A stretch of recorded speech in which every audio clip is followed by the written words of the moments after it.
Galera, vamos voltar aqui.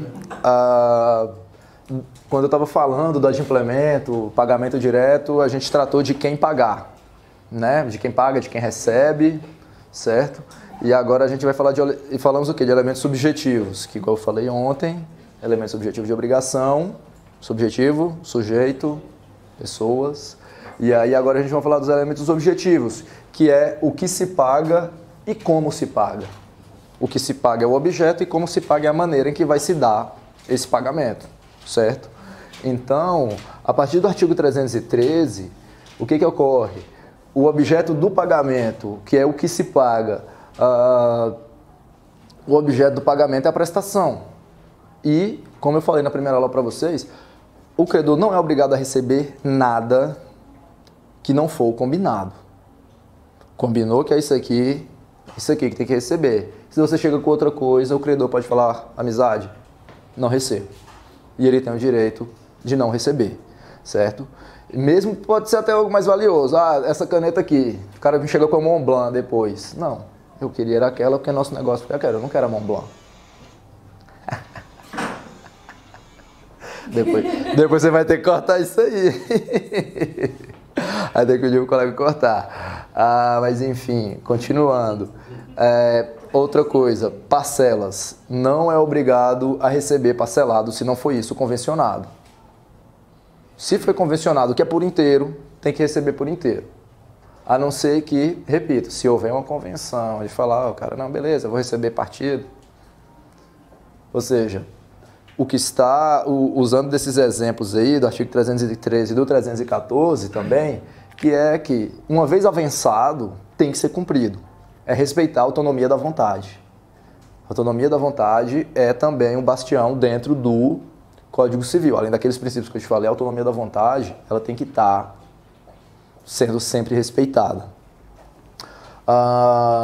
Outra coisa, o artigo 315, depois vocês deem uma olhada nele, eles são muito autoexplicativos, mas o 315 ele fala que as dívidas em dinheiro elas têm que ser pagas no vencimento, ou seja, como se paga, modo de pagamento, é no vencimento. E aí, quando é feito em dinheiro, o ideal é que seja em moeda corrente, afinal de contas, se eu tenho uma dívida de R$10, eu não posso vir aqui receber em 10 cruzeiros. Moeda corrente, valor correto, valor líquido, entendeu? E o valor nominal. Tem que estar disposto o valor corretinho, não pode ser nada aleatório, afinal de contas, em havendo problema no pagamento, se você não sabe a questão do valor nominal, como é que você vai executar essa pessoa depois? Certo? Então ele tem que estar redondo nesse ponto aí. Adiante, o 317, provavelmente vocês já ouviram falar da teoria da imprevisão.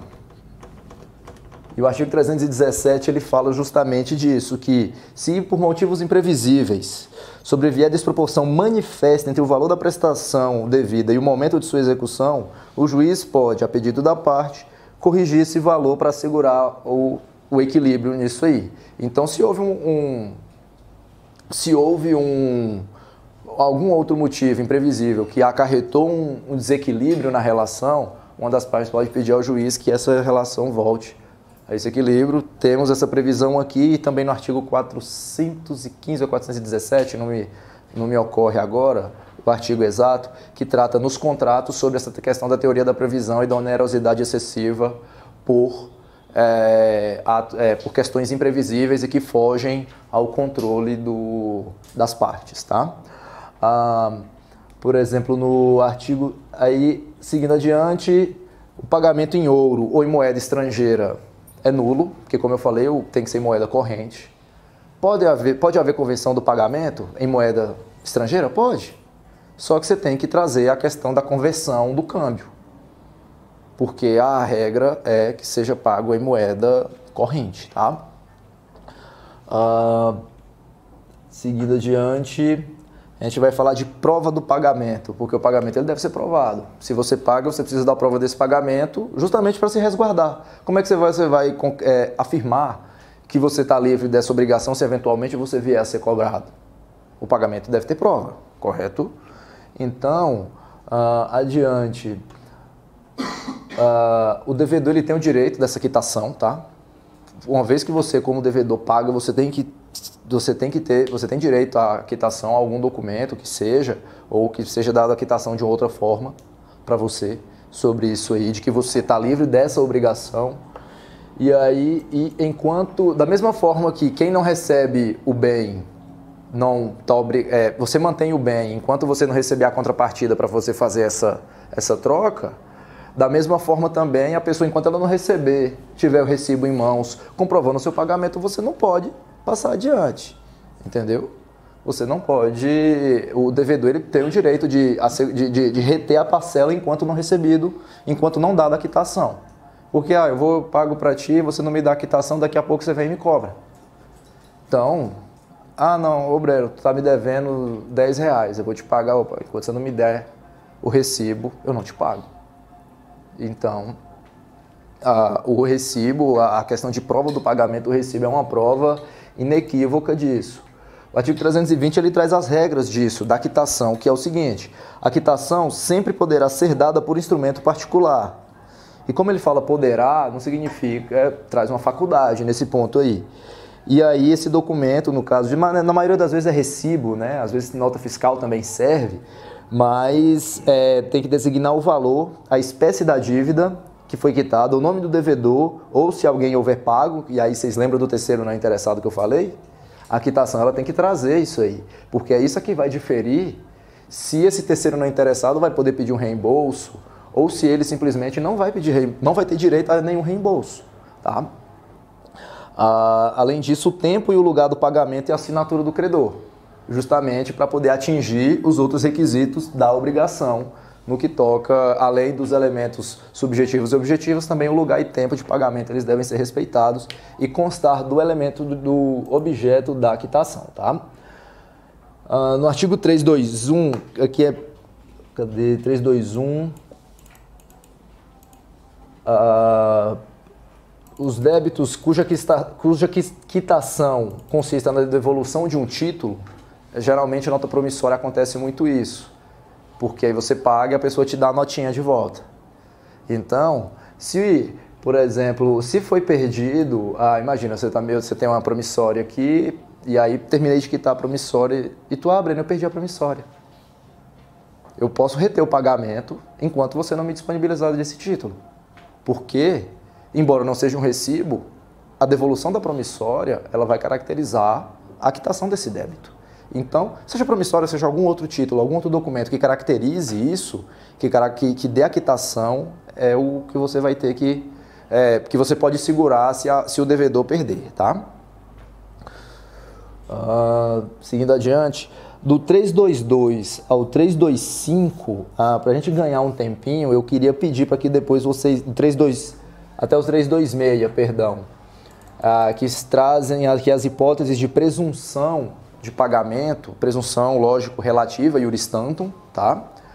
Eu queria pedir esse favor para vocês de coração, que vocês lessem, e qualquer dúvida, eventualmente, vocês me questionarem. Eu vou deixar meu e-mail aqui também, que eu tinha esquecido, porque aí o que ocorre, assim, são coisas muito ok, elas são bem tranquilas de se entender, e como a gente precisa de avançar mais, como são 4 artigos aqui, 5 artigos, se a gente parar neles aqui, a gente vai acabar perdendo um tempo para as outras coisas que têm muita importância, que é principalmente o lugar do pagamento, que vão trazer algumas coisas que caem muito em prova, que é muita cilada, que é obrigações que vocês já ouviram falar aí de querable e portable, que também são termos que sempre nos levam, tá, à confusão. Então, ainda dentro do pagamento direto, mas agora lugar do pagamento,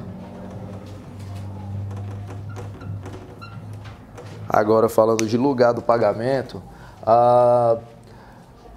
o que acontece? Sempre quando você tem uma dívida, você tem uma obrigação, no contrato você já dispõe onde é que vai pagar, ou a maneira como vai pagar. Às vezes na obrigação alimentícia, você fala, não, todo dia, todo mês, no dia que eu for pegar a criança para poder regulamentar a questão da visita, eu vou pagar. Ou então um aluguel, não, todo mês eu vou na tua casa pagar aquele aluguel. Geralmente fica estabelecido no instrumento o local de pagamento, tá? E aí, o que acontece? Quanto ao lugar, a gente tem 2 divisões, que Provavelmente vocês já viram por aí que é isso aqui, ó, obrigação querable ou quesível e portable ou portável. A regra é essa. Quesível ou querable, que é o quê? O lugar de pagamento, em regra, é o domicílio do devedor. Por quê que foi criada essa regra? Porque entende-se que o credor tem o interesse em receber, e se ele tem o interesse em receber, ele que procure o devedor para receber esse valor, certo? Porque ele é o maior interessado. Então, daí nasceu no código essa questão dessa regra geral. Mas, repito para vocês, se ficou convencionado de que vai ser no domicílio do credor, temos então uma obrigação portável, tá? Essa é a regra geral, mas pode ser modificada sem problema nenhum, conforme a vontade das partes, tá? E aí o que ocorre? Temos algumas exceções, que é o seguinte: se tratar de imóvel, é o domicílio onde o imóvel está. Certo? Se o cara mora em São Paulo, ele tem um imóvel lá no Tocantins, o local de pagamento é onde o imóvel está. Se esse imóvel está alugado lá, o local de pagamento é lá. Mesmo sendo credor morando em São Paulo e o devedor morando lá. Porque o que vai regulamentar é o imóvel. E aí vocês podem até lembrar do processo civil, questão de competência, que o imóvel, o local do imóvel é que determina e etc. Então, sempre que tocar em imóvel, é até dica para outras coisas. Tocou imóvel, lembre-se sempre do domicílio onde o imóvel está.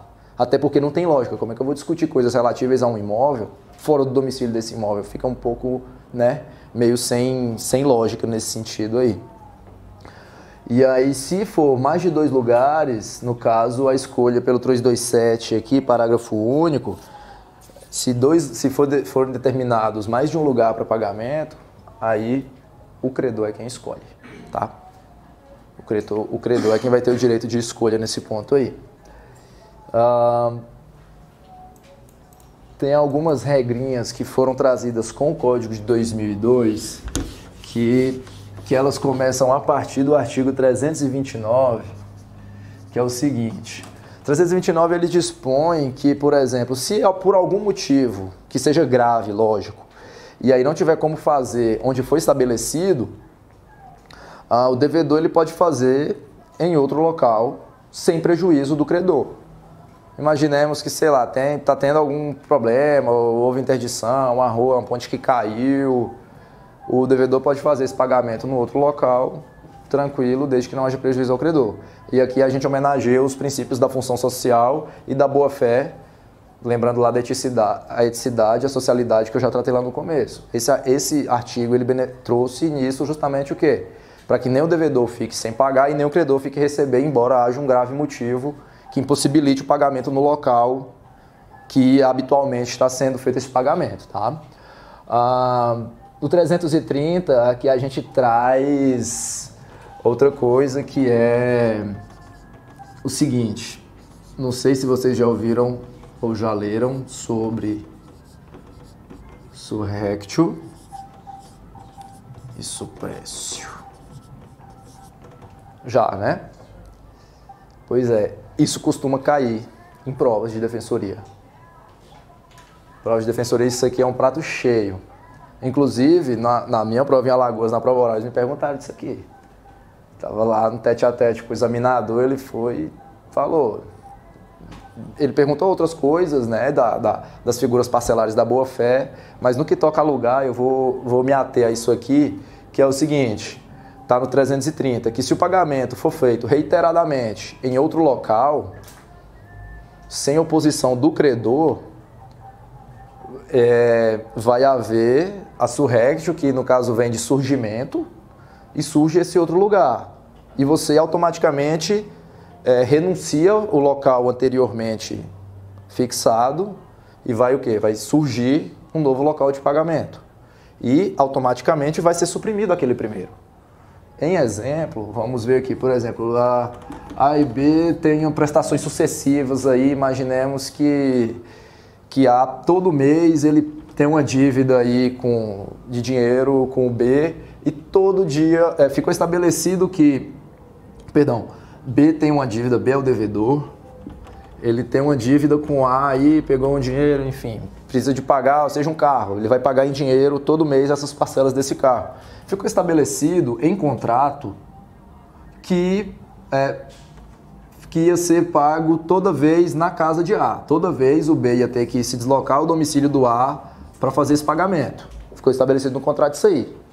Porque o contrato, como eu falei, passou a ser uma obrigação portável por causa do contrato.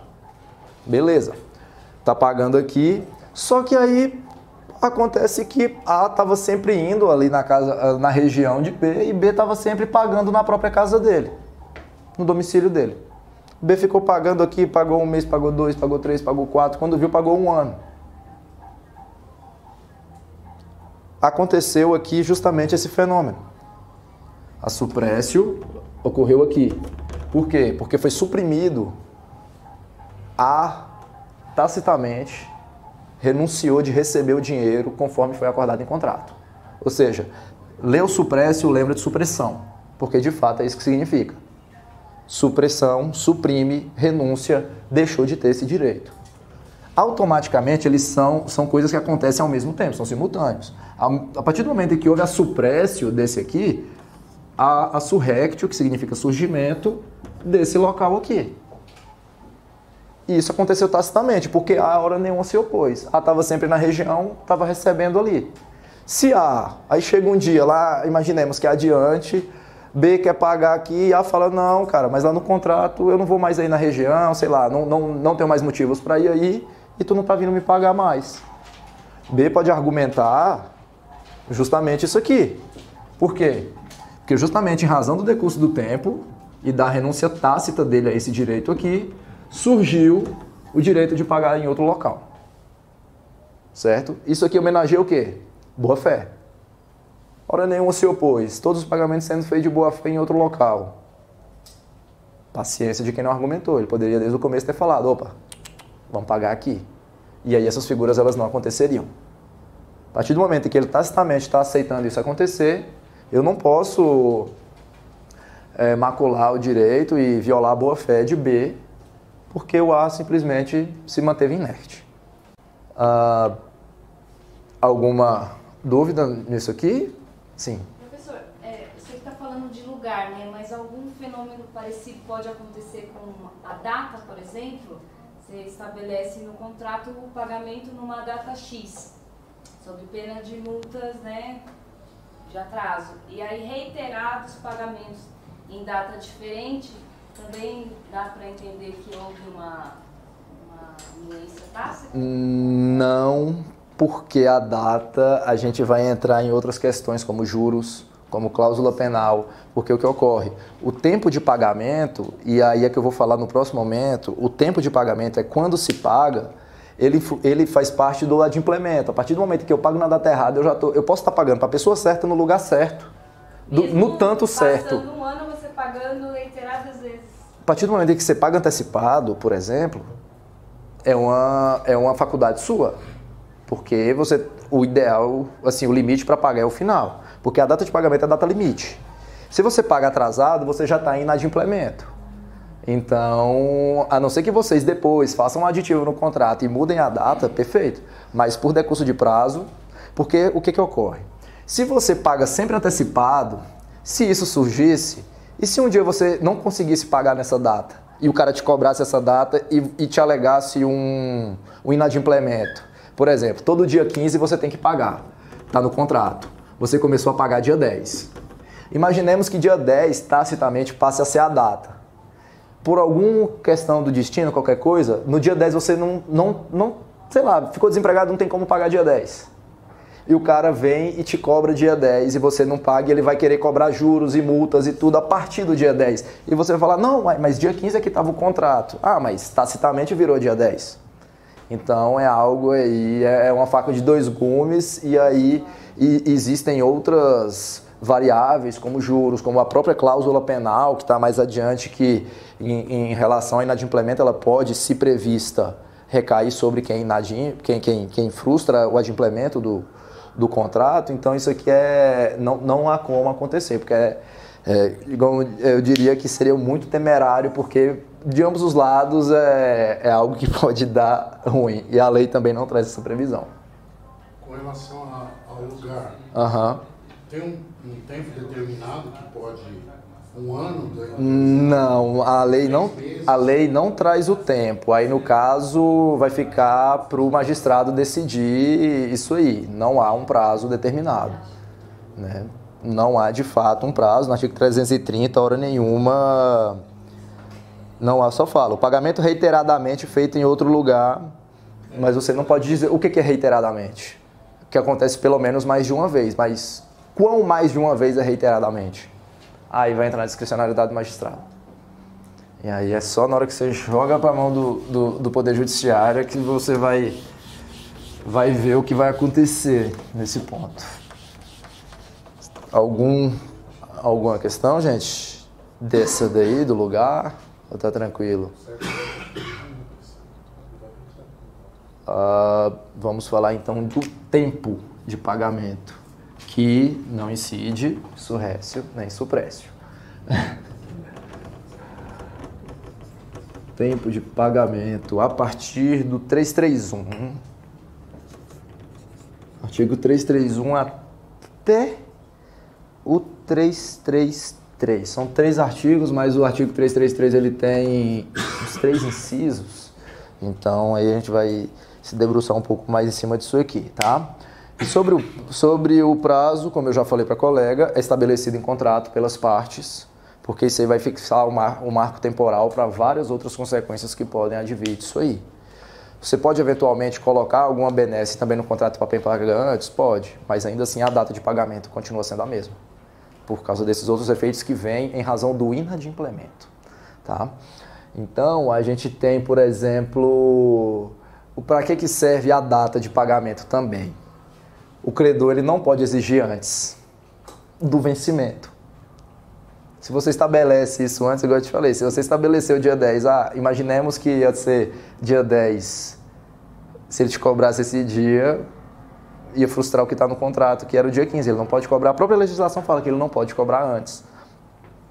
Então, e também o devedor não pode pagar depois, né? O prazo ele serve, é uma via de mão dupla, tanto para o credor quanto para o devedor. Um não pode pagar, em tese não pode pagar depois, e o outro não pode cobrar antes, porque em ambas, a gente pode até voltar naquela parte que eu falei com vocês bem no começo da aula de ontem, que é a questão do Schuld e do Haftung. Tem o dever de pagar na data. Se algum deles frustra esse dever, seja cobrando antes ou seja pagando depois, gera responsabilidade. Porque se você cobra antes, você gera um constrangimento, porque existe o prazo. E se você paga depois, você gera problemas de ordem, tanto para o próprio cumprimento da obrigação, por estar pagando depois. Tá? E aí a gente tem 3 situações que é o seguinte, são 3 classificações da obrigação em razão do tempo de pagamento. Ela pode ser instantânea. Imagine você indo comprar um pão. Tempo de pagamento, instantâneo. Chegou, pagou, acabou a conversa. Tem a que é diferida, que ela pode ser estabelecida com pagamento a posteriori, certo? O tempo, você estabeleceu a obrigação aqui, mas o prazo de pagamento é mais adiante. E a questão da obrigação continuada, ou de trato sucessivo, de execução continuada, na verdade, que é prestações periódicas. Imaginemos aí um financiamento, um empréstimo consignado, enfim, que é algo que você vai pagando de passo a passo. Então, são essas 3 em razão do tempo. Essa é imediata, essa tem um prazo estabelecido adiante, e essa daqui ela é realizada paulatinamente. Tá? Seguindo, por exemplo, existem situações de pagamento de vencimento antecipado de dívida. O decreto pode ser estabelecido em contrato. Se por exemplo, deixou de pagar 3, a dívida vence como um todo. principalmente acontece muito aqui, ó, execução continuada. Tem o, se eu não me engano, o Decreto-Lei 911 de 69, eu acho que é isso mesmo, né? 911 de 69, que é o que trata de alienação fiduciária. Ele tinha, se eu não me engano, ele tem essa previsão de que o vencimento de um número X de parcelas, ele vai acarretar o vencimento antecipado da dívida. Geralmente quando você tem um carro em leasing, em alienação fiduciária, acontece muito de, às vezes a pessoa deixou 3 dívidas para trás e o banco já entra com a busca e apreensão e a cobrança do contrato cheio. A purgação da mora é só com contrato cheio. Então, esse é um exemplo, a gente estava tratando aqui do vencimento, né, do tempo de pagamento. Você pode colocar um prazo adiante na diferida, essa daqui você vai pagar em várias parcelas, mas tem a hipótese de vencimento antecipado, que você pode colocar num contrato tipo de aluguel. Eu fechei um contrato de 5 anos de aluguel. E você pode botar no contrato, vai haver vencimento antecipado se o pagamento todo dia 30. Em caso do atraso de 5 parcelas consecutivas, vai haver o vencimento antecipado do contrato. E aí o cara deixou 5 sem pagar, o outro já vai poder cobrar todo o período de 5 anos que deve. Mas isso, repito, está no contrato. Tem essa questão que está na legislação, a obrigação que vem da lei, e essa daqui foi um exemplo que eu citei de contrato, em que você pode estabelecer um vencimento antecipado dessa obrigação. Tá? Seguinte. Oi. Isso daí o senhor fala em locação também? Eu usei a locação como um exemplo só de você poder colocar no contrato. Porque na locação você não venceria antecipado, cobraria tudo o período do contrato sem utilização do bem, né? Sim, exatamente. Foi até um exemplo, na verdade, um exemplo infeliz, porque tem regulamentação própria na lei de locações. Mas imaginemos, no outro exemplo que eu... direito à multa, pelo menos. Né? Sim, tem a questão da multa, mas, por exemplo, você pode estabelecer num contrato que seja, sei lá, uma venda de um notebook, sei lá, qualquer coisa que você colocou prestações continuadas, ou seja, várias prestações a serem pagas, e em havendo um número X de inadimplemento, a dívida toda vai estar vencida. É um risco, né? Mas se colocou no contrato... Misturei com a lei de inquilinato. Não, foi. Eu até depois, quando eu falei, eu pensei, cara, eu usei um exemplo infeliz justamente porque a lei, é como a questão da especialidade, e o Código Civil é lei geral, tudo vai ficar regulamentado por lá nessas questões, dessas previsões aí, tá? E sobre tempo, no mais é isso mesmo, não há muito o que falar, é mais vocês saberem que essa hipótese de vencimento antecipado, ela pode ser avançada entre as partes. Costuma cair às vezes em algumas provas ou questões, quando vocês forem realizar questões, vocês vão ver que volta e meia caem algumas questões sobre isso perguntando, de diferenciação, a gente acaba... Isso aqui costuma levar a gente a escorregar em algumas questões, tá?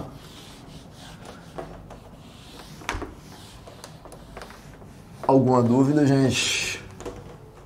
Algum ponto que ficou? Então vamos seguir, agora 9h30, a gente vai entrar no, eu falei no adimplemento, voltando aqui, ainda falando de adimplemento, de obrigações, eu já falei tudo sobre o pagamento direto, porque eu falei a quem pagar, como pagar, local de pagamento, tempo de pagamento, tudo isso eu falei. Agora a gente vai entrar no pagamento indireto. E o que é o pagamento indireto? Se ele é indireto, necessariamente ele não vai se dar da maneira como foi estabelecido entre as partes, certo? Então, ou seja, vai ser uma terceira via, digamos assim, de pagamento.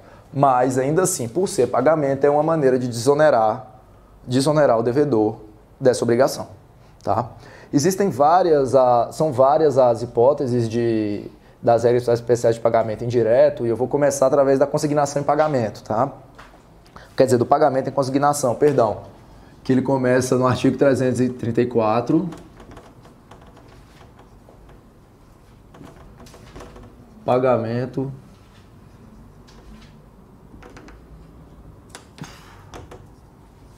em consignação. pagamento em consignação. E o que é pagamento em consignação? Em linhas diretas é o seguinte, a forma de pagar, é um meio de pagamento do depósito da coisa ou do valor para que o devedor se desobrigue da obrigação. Só que o porquê que existe o pagamento em consignação? Acontece nas vezes em que na maioria das vezes o credor ou se recusa a receber, ou existe algum motivo pelo qual o credor não pode receber, e aí o pagamento em consignação. E aí o que acontece? Vai frustrar aquele elemento do pagamento direto que eu falei para vocês e vai, através de um pagamento indireto, que ele pode ser feito judicial ou extrajudicialmente, vai livrar o devedor dessa obrigação. E aí ele pode ser judicial ou extrajudicial, como eu falei, pode ser de bens, sejam móveis, imóveis ou mesmo dinheiro, tá? E aí ele vai, quando eu falei de tempo de pagamento, que tinham influências como cláusula penal, juros, e se você não paga no tempo certo, você vai gerar esses ônus a mais para o devedor. E agora imagina a situação em que o devedor quer pagar, o credor não quer receber e a dívida vai vencer. E aí? Ele vai ter que arcar com esses valores de juros, de tudo, se o cara não quiser receber? É para isso que serve o pagamento em consignação. Porque a partir do momento que o devedor faz o pagamento em consignação, seja judicial ou extrajudicial, ele vai ficar livre da obrigação e vai se livrar desses acessórios que vêm do inadimplemento, como a cláusula penal, como os juros e eventual correção monetária.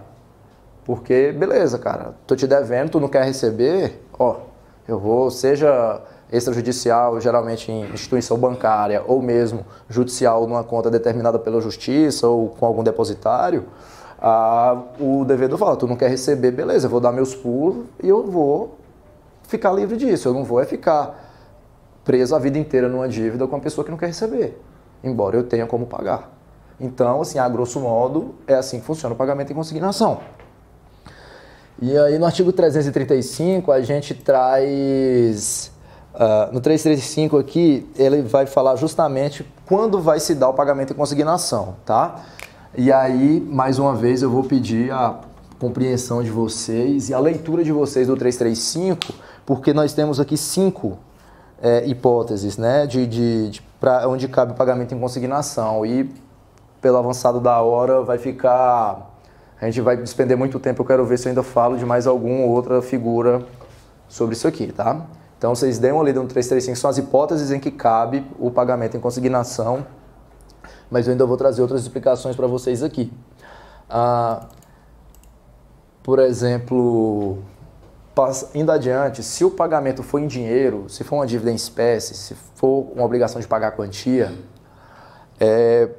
o pagamento em consignação ele deve seguir as outras regras, tá? Regras de tempo, regras de lugar. Não é porque o credor não quer receber que eu posso frustrar todas as outras regras do contrato. No caso de pagar quantia, poxa, não é porque o cara quer receber que aí, então tá, se ele não quer receber, eu vou pagar no lugar que eu quiser, eu vou pagar no tempo que eu quiser. Não, porque a partir do momento que você paga no tempo que você quiser, você pode incidir em pagamento intempestivo, em inadimplemento, assim como no lugar. Porque, sei lá, imagine que tem uma situação em que o cara não pode receber, ou, sei lá, está acamado, alguma coisa que ele não pode receber.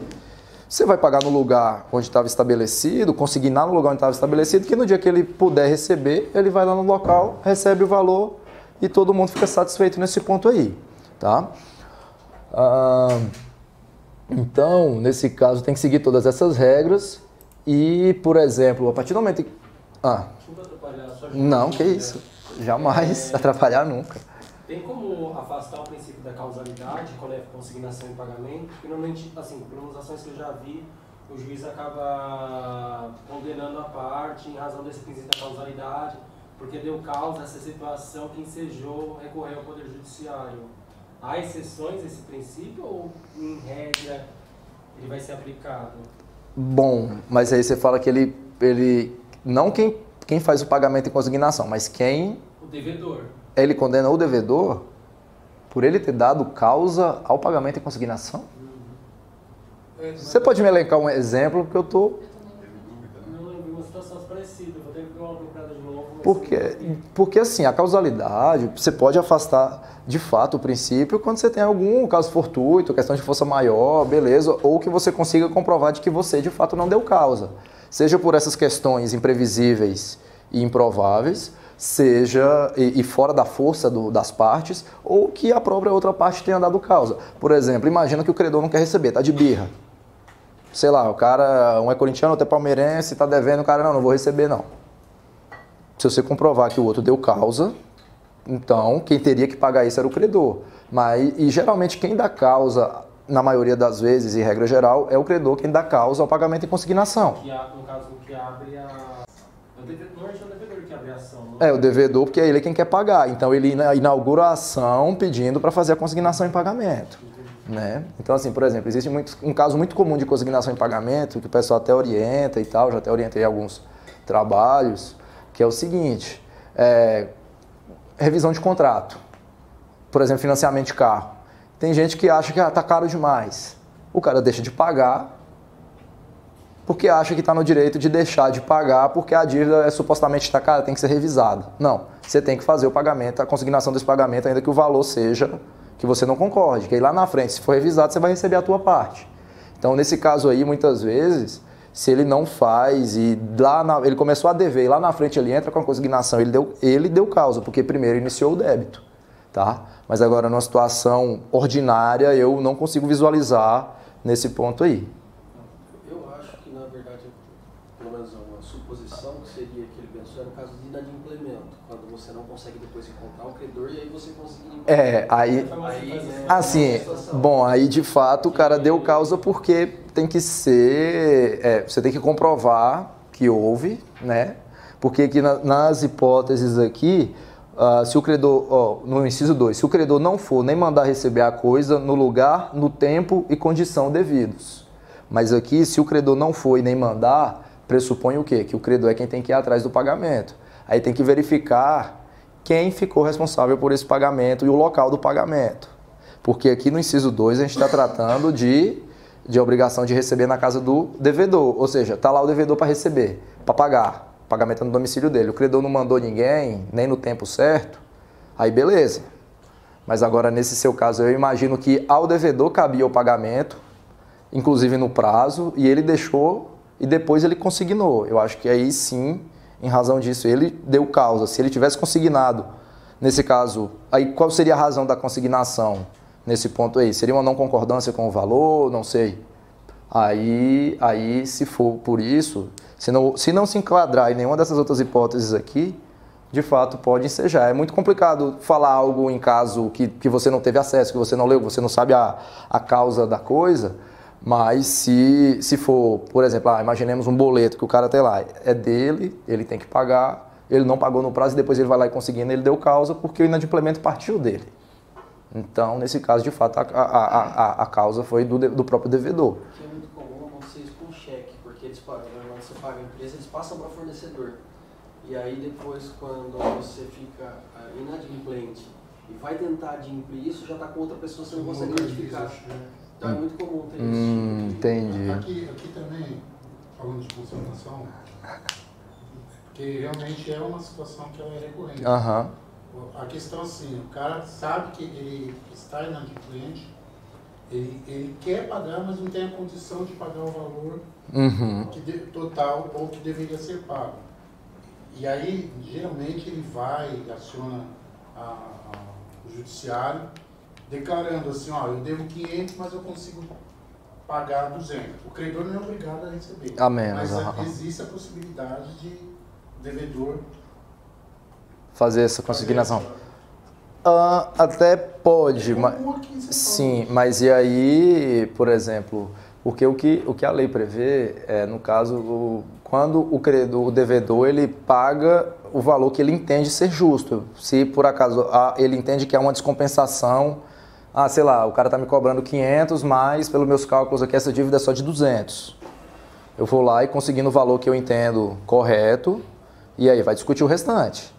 Mas agora, se não é essa questão, e se infelizmente o cara só não tem o valor para pagar, eu não sei como é que seria essa questão. Eu fico devendo para você isso aí, porque se ele não tem condições de pagar a dívida, o ideal é procurar para realizar uma renegociação, um acordo que seja. Então, mas desculpa, mas eu imagino que quando ele busca o judiciário para consignar, sim, é porque esgotou todos os... sim, lógico, com certeza. Aí o juiz pode se valer, inclusive, da boa-fé para poder ponderar essa questão aí, né?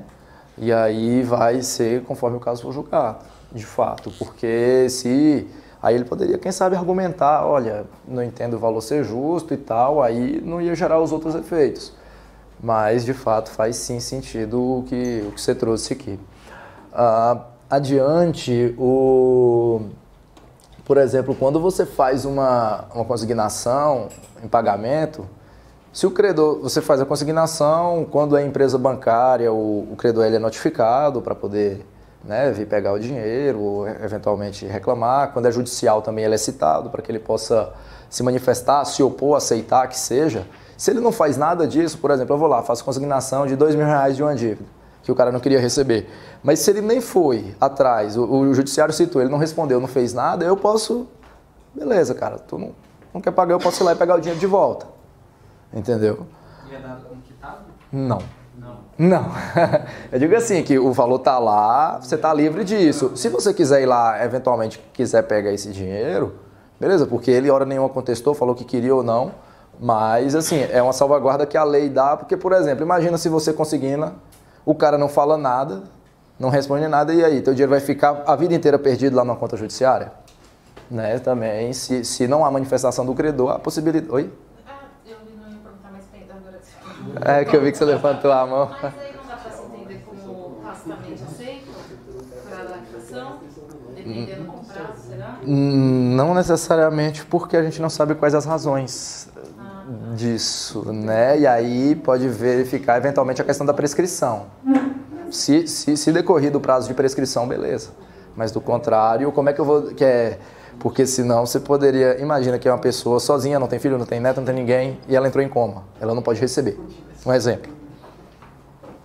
E aí, você vai simplesmente declarar que essa pessoa não tem direito de receber essa dívida dela porque ela não pôde ir, tacitamente ela foi revogada, né? Então, aí a lei traz, no caso daí, a razão do Instituto da Prescrição, porque você vai gozar de um tempo maior aí para outras questões, né? Nada. Se também, por exemplo, o cara uma vez citado na consignação judicial, ele não contestar, se ele não, o que eu havia falado dele não receber, era se ele não aceitar, ou então ele não impugnar, no caso do que toca dinheiro, que na maioria das vezes é feito em instituição financeira, tá?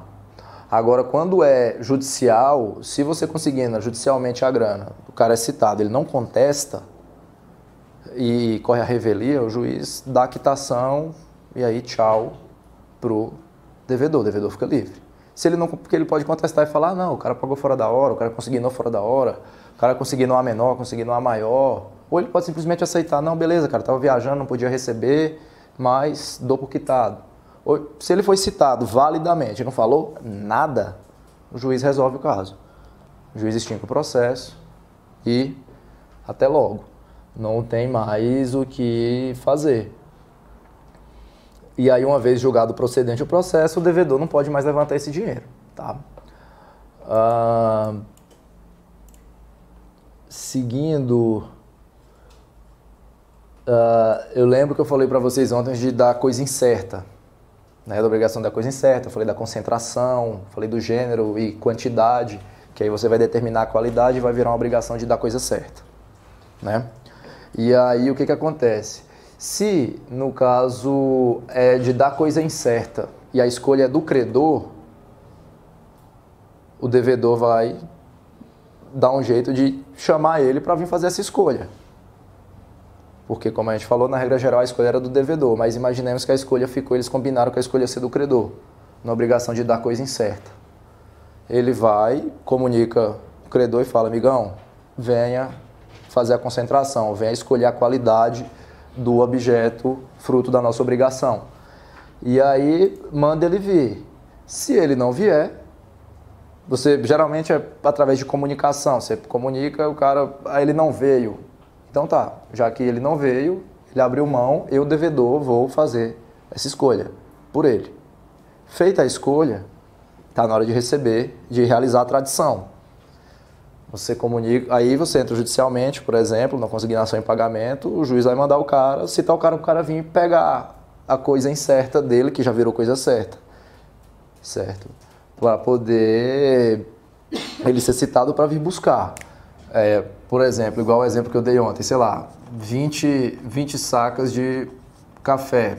Tá, o devedor avisa para o credor, olha, chegou a data, venha escolher qual é o tipo de café que você quer. Ele pegou e falou nada, não foi.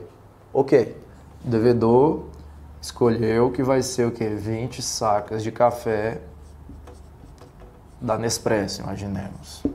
Ok, ele escolheu. E aí chegou a data de entregar. O credor sumiu no mundo. O devedor vai, ele pode fazer a consignação judicial, em que o juiz vai citar esse aqui, mandando ele vir buscar. Isso aqui, a previsão, inclusive, ela está no artigo 342, que aí ele trata sobre o que deve ser feito. Aí temos outra questão. Eu trouxe para vocês um exemplo de financiamento de veículo, que é muito comum acontecer, e as pessoas às vezes... Tem gente que consigna, tem gente que não, mas o ideal, quando você for revisar um débito de prestação sucessiva, você deve consignar... o ideal é que você consigne justamente para você não incidir em mora e não sofrer eventualmente uma busca e apreensão. Uma vez revisado o contrato, se diminuir os valores, você vai abater do que está depositado e você recebe o que seria seu de direito. Pois bem, imaginemos aí que o cara... essa regra ela vai estar, o que eu vou falar agora, se eu não me engano, ela está no 343. E aí, imagina que você tem aqui, você financiou um veículo. Ele financiou um veículo aí com, sei lá, com a BV Financeira em 48 vezes. Ok, e ele já tá achando que esse contrato tá caro e tal. E aí ele, não, vou pedir a revisão, mas vou fazer a consignação judicial desses valores. E ele começa a consignar. Consignou uma, consignou duas. Ele vai poder, pela previsão legal, uma vez consignada a primeira, todas as demais devem ser consignadas. Uma vez consignada, em prestações, eu usei isso aqui de exemplo, mas qualquer prestação sucessiva. Imaginemos que você tem algo que você tem que pagar direto para uma pessoa e a pessoa simplesmente não tem como receber, enfim, não quer receber. E são 20 parcelas. A partir do momento que você consignou uma delas, não precisa ser a primeira, mas a que se impossibilitou o pagamento. Uma vez consignada, todas as demais devem ser consignadas, tá? E aí a lei dá uma folga para o devedor nesse ponto, que é o seguinte... se forem prestações sucessivas, uma vez consignada, as demais podem ser consignadas conforme vencimento, com um prazo de até 5 dias após o vencimento para o devedor fazer. Ou seja, a lei dá essa folga justamente porque o que ocorre? Uma coisa é o pagamento direto, para você fazer no dia. Outra coisa é o trabalho que dá a questão da consignação em pagamento, porque envolve uma ação judicial, você tem que fazer uma petição, você tem que informar, e no judiciário você tem que pegar uma guia, criar uma conta judicial só para essa finalidade, só para receber esse dinheiro. Então a lei dá essa brecha aí não é a brecha, perdão, mas essa facilidade para o devedor que em prestações sucessivas ele vai ter um prazo de até 5 dias ao vencimento de cada uma para fazer esse pagamento, tá? Perdão, esse pagamento em consignação. Então, seguindo aqui, temos o artigo, eu vou pedir para vocês lerem o artigo 539 do CPC. Lá trata de consignação extrajudicial em estabelecimento bancário. Então é muito bom que vocês leiam esses artigos aqui do Código Civil, em consonância com esse aqui, porque, querendo ou não, essas regras da consignação em pagamento, ela também traz regras, algumas coisas eu até falei de processo aqui, então são regras que são mistas, né? Algumas elas vão tratar de questões processuais, outras elas vão tratar de direito material, e aí eu recomendo que vocês façam a leitura desse artigo, porque ele vai trazer para vocês algumas coisas sobre o consignamento em estabelecimento bancário. Geralmente é feito em estabelecimentos oficiais, Banco do Brasil e Caixa, na maioria das vezes, quase sempre.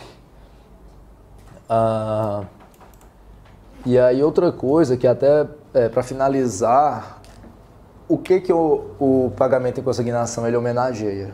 A boa-fé objetiva, que é a boa-fé objetiva do devedor. Por quê? E aí, mais uma vez, princípio da eticidade. Por quê? O devedor ele não pode pagar o pato se ele está querendo pagar na data certa por causa do credor que não quer receber ou por qualquer outro motivo que vai impedir. Então, há essa previsão na legislação justamente para beneficiar o devedor de boa-fé que quer se ver livre da sua obrigação. É uma homenagem nesse ponto aí, entendeu? Uma ferramenta para comprovar isso e a própria função social do contrato. Porque o contrato ele tem que atingir um fim. E buscando exaurir a obrigação a essa previsão do pagamento em consignação. Bom, por hora, o pagamento em consignação se foi, tá? Alguma dúvida, gente? Eu falei para vocês que hoje essa informação tá dedéu, viu? Vamos seguindo, vamos tratar de imputação ao pagamento. Sobre imputação ao pagamento, vocês já podem lembrar diretamente, fazer um link no direito penal. Quando você imputa um crime a alguém, o que você está indicando ao cometimento daquele crime a alguma pessoa, certo?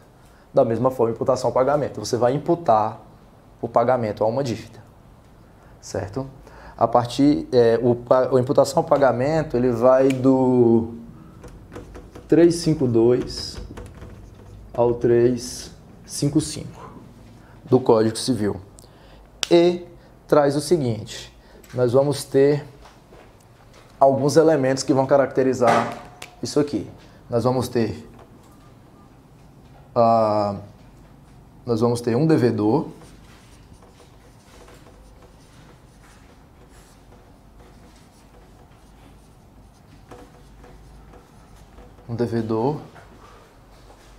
um credor, e nós vamos ter dois ou mais débitos entre eles. E aí eu vou explicar para vocês o porquê de ser imputação. Nós vamos ter dois ou mais débitos. E os débitos, eles devem ser da mesma natureza, eles devem gozar de liquidez e de certeza. Quer dizer, e ele ainda tem outra coisa, eles têm que gozar de vencimento, eles têm que estar vencidos, tá? Ambos débitos devem estar vencidos. Ambos débitos devem estar vencidos. Então, o que ocorre? Vou trazer um exemplo aqui. A está devendo para B, imaginemos aí, está devendo 10 mil reais, e aí desses 10 mil, esses 10 mil estão vencidos. Depois B, uma pessoa de coração muito bom, emprestou um outro dinheiro, fez alguma outra obrigação, mesmo existindo essa dívida, ele fez uma outra obrigação com A. E A, na nova dívida, passou a dever 2 mil. Ou seja, ele tem duas dívidas, e essa também venceu. Então ele tem duas dívidas. Duas dívidas da mesma natureza, que tem a ver com dinheiro. Dívidas que estão líquidas, ou seja, a questão da liquidez e da certeza é porque liquidez e certeza você vai ter um valor que é determinado e você tem uma certeza sobre essa dívida. Não é algo incerto, não é algo que ainda tem que ser definido. Não, você já tem uma dívida que ela é certa, que ela é correta, entendeu? Então elas são dívidas da mesma natureza, são líquidas e certas e, acima de tudo, vencidas. Repito, dívida que não é vencida, eu não posso cobrar. Também não sou obrigado a pagar antes da hora. O que eu tratei com vocês agora há pouco. Então, o que ocorre aqui? A partir do momento que eu tenho duas, eu, devedor, como regra, posso indicar e falar, camarada, é o seguinte, eu estou te devendo uma de 10 e uma de 2, eu estou com... só tenho 2 aqui para pagar. E ele indica em qual delas. Ele pode indicar 2 para abater aqui e virar 8, e aí ele vai passar a ter uma dívida de 8 e outra dívida de 2, ou ele pode indicar que está pagando a dívida de 2 e ele vai ter uma dívida de 10 e essa daqui já foi. Isso é imputar o pagamento. Você indica qual é a dívida que você quer pagar. Você imputa a dívida. Da mesma forma, lembrando do direito penal, quando você imputa um crime a alguém, você indica, você aciona que aquela pessoa, informa que aquela pessoa está cometendo um crime. Que ela foi a pessoa, o sujeito ativo de um crime. Da mesma forma que imputar o pagamento é você indicar qual é a dívida que você quer que seja paga. Ou seja, as dívidas elas têm que estar vencidas, porque de nada adianta, se eu pagasse uma delas no tempo certo, não ia caracterizar a imputação. Porque ela não tá, eu paguei ela no tempo certo, ela não está vencida, não tem nada a ver. Eu não imputei uma dívida que eu queria pagar. Certo? Então, lembre-se sempre disso aqui, as dívidas elas devem estar vencidas, tem que ter a mesma natureza, porque se for uma obrigação de dar e outra de fazer, por exemplo, ou uma de dar e outra de pagar a quantia, não tem como eu não tenho como imputar. Eu só posso imputar se elas forem... Oi. Só uma dúvida. Quando você fala 2 ou mais dívidas, pode ser uma renegociação da mesma dívida também vencida? Não, porque quando você renegocia a dívida, você gera... na verdade, e não é a novação, porque vai depender do... A novação, a dívida anterior ela tem que morrer para a nova nascer. Ela tem que acabar toda. Pode sim ser um exemplo sim de novação, né? Porque na novação você vai ter que ter um novo objeto, uma nova... Se o objeto permanece, não seria uma novação. Eu até vou tratar da novação mais adiante. Mas no caso da negociação, não, porque você só tem uma dívida. É o mesmo objeto, a mesma dívida. É a mesma dívida. Por exemplo, quando você renegocia uma dívida, você tem só uma dívida de 10, que era para ser paga em 10 vezes. Você não está pagando, você renegocia ela para pagar ela em 5, que seja. Não há imputação. Porque a imputação é uma forma de pagamento indireto, então você vai se livrar de uma delas. Ainda que parcialmente. Porque como eu falei, você pode imputar o pagamento a essa daqui, que vai ser diminuído, ou ainda que fossem elas né, não precisam de ser do mesmo valor, mas eles têm que ser 2 débitos da mesma natureza. Então, no caso de renegociação, não se aplica a imputação. Porque quando você renegocia, você pode até, por exemplo, um caso, a mesma pessoa, ela tem 2 dívidas aqui, e ela faz uma renegociação, porque geralmente, quando se faz a renegociação, você não faz de cara um pagamento, você renegocia a dívida e vai começar a pagar ela de novo. Mas você pode sim, por exemplo, tem 2 dívidas, eu vou renegociar para pagar todas de uma vez em 24 vezes. Mas aí você renegociou, você não imputou o pagamento. A imputação do pagamento é para você se desonerar, é um pagamento indireto. Se fosse um pagamento direto, tinha sido pago na data, do mesmo jeito, tudo bonitinho. Não foi. Essa hipótese aqui é para que a pessoa possa se ver livre de uma das dívidas ou de parte delas, mas a renegociação não enquadraria na imputação. E aí, em regra geral, cabe ao devedor indicar qual é a dívida que ele quer pagar. No caso, se o devedor nada falar, nada tratar, aí vai transferir para o credor essa imputação. Se o devedor não se manifestar, ao credor vai caber isso aí, certo? E no mais é isso, não há muito o que falar sobre a imputação ao pagamento, tá? Então, tem esses artigos, eu recomendo a leitura deles. Mas a grosso modo, tudo que precisa se saber sobre imputação do pagamento é isso aqui. Algo que pega muitas vezes vão te perguntar em provas e outras coisas, é isso aqui. Eles vão te trazer dívidas de natureza diferente, ou falar que uma delas não está vencida. Se uma delas não está vencida e você pagou uma a tempo, não é imputação, porque houve o pagamento direto. Se essa imaginemos aqui, essa daqui está vencida, essa aqui falta um dia para vencer e o cara paga ela a tempo, houve pagamento direto. Porque o pagamento direto, como eu falei, é naquelas condições em todas as condições normais, com quem deve pagar, com quem vai receber, local, tempo, tudo bonitinho. Então, se você faz isso, você vai ter um pagamento direto. Tá? Então, por isso que elas devem ser vencidas. Então, muitas vezes, quando vocês forem fazer... Tchau. Quando vocês forem fazer questões, vocês vão ver que eles vão misturar essas coisas aqui, tá? De vencimento, de dívida e natureza. Costuma-se muito essa mistura aí. Vocês já querem encerrar, vocês aqui mandam. Se vocês quiserem encerrar, eu tô por conta. Tá? Beleza. Tem uma galera que precisa sair cedo. Não, beleza. O bom é que depois vai pro YouTube, né? Então o pessoal, onde tiver depois, consegue assistir numa boa.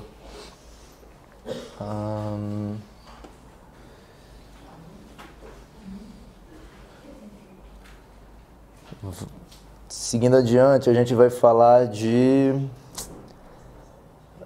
da ação em pagamento. Eu até substituí a ordem, tem um pagamento com subrogação, que ele inclusive vem antes da imputação, só que como ele tem um pouco mais de melindre, na minha organização da aula aqui eu mudei ele de local, e aí eu vou falar dele mais adiante. Mas eu vou falar para vocês aqui sobre dação em pagamento. A dação em pagamento, ela vem do 356...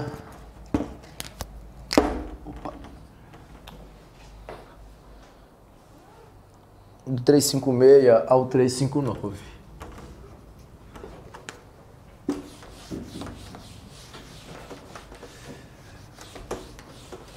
E aí a dação em pagamento a gente vai encontrar um cenário diferente da imputação. Por quê? É um pagamento indireto em que o credor e o devedor eles entram num acordo para que o objeto da obrigação seja um objeto distinto.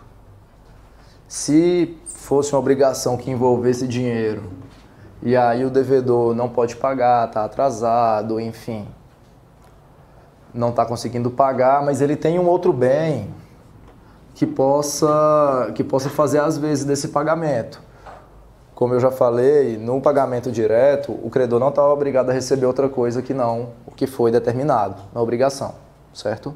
Se ele não está obrigado a receber outra coisa, se você entrega uma coisa diferente, você está no inadimplemento. Mas vem a figura da ação em pagamento justamente para poder socorrer as pessoas nessa situação.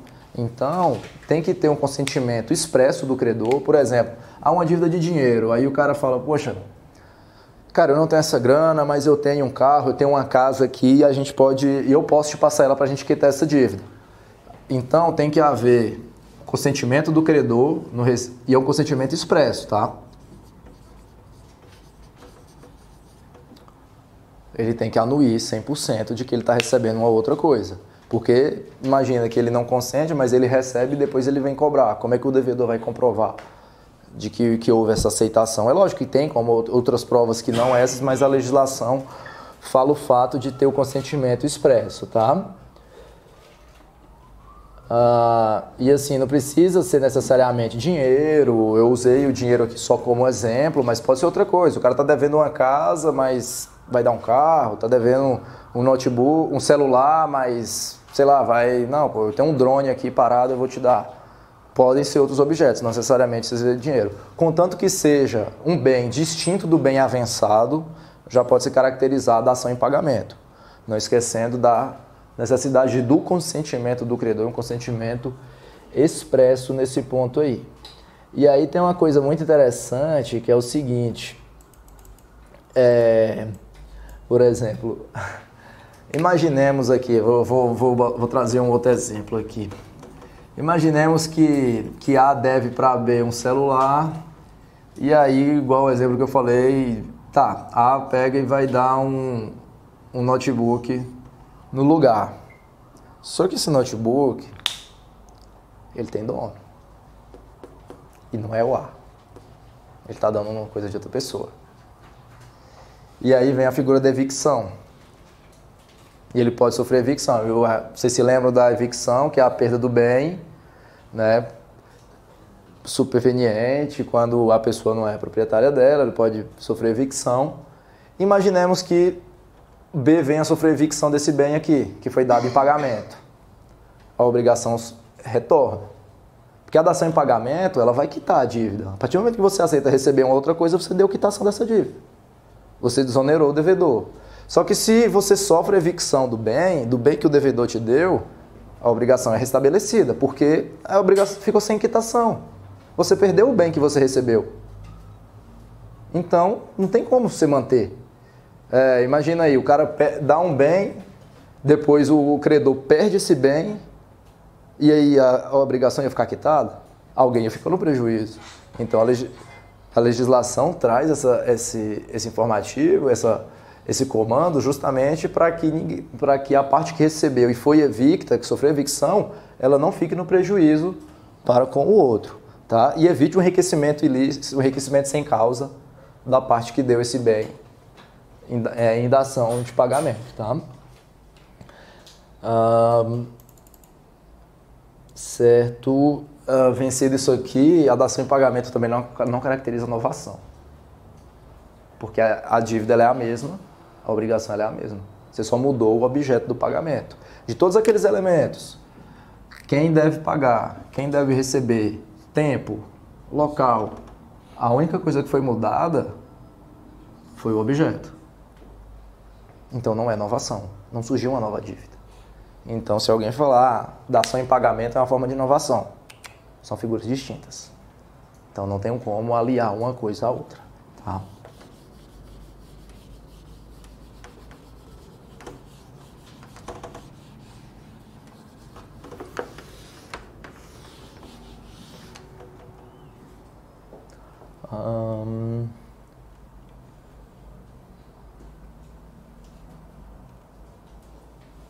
Vamos... Gente, para encerrar então, já são 10h08, eu vou falar de novação e o que ficar a posteriori depois. Eu dou um jeito de passar para vocês, tá? Todo esse conteúdo, se for o caso eu gravo o vídeo, eu mando o pessoal aqui, edita, enfim. Mas como eu assumi o compromisso de vir dar aula, infelizmente, esses 2 dias não foram possíveis para esgotar tudo isso, não acho justo também vocês ficarem sem o conteúdo, tá? Então, caso vocês queiram, eu posso avançar na novação ou então depois com a novação. E todo o restante eu passo tudo depois para vocês. Aí fica a critério de vocês. Valeu. Porque assim, eu entendo que tá... porque assim, ainda tem a novação, ela pega um pouquinho, porque eu vou ter que falar de novação objetiva, subjetiva, a novação completa. Então assim, a gente vai ter muitas coisas aí. Pra mim é indiferente, então eu não vou ter como voltar. Eu dou um jeito, eu gravo de casa e mando, sei lá, mando o material eu já vou mandar, mas é porque de fato é muita coisa. Então assim, quando a Francisca falou comigo, ela falou que estava usando de alguém para poder falar dessa matéria e tal. Só que de fato eu pensei, bom, 2 dias talvez dê, mas eu vi que não dá, é muita coisa. Igual eu falei, pessoal, geralmente o cara dá um semestre, isso aqui. Então, assim, a gente avançou bastante, a gente avançou pra caramba, mas assim, ainda fica faltando algumas coisas e eu acho injusto não passar tudo, entendeu? Eu dou um jeito de gravar e mando, enfim. Pode ser, eu por mim é sossegado. Valeu. Aí vocês é quem mandam. Então, gente, valeu, obrigado. Uma satisfação muito grande ter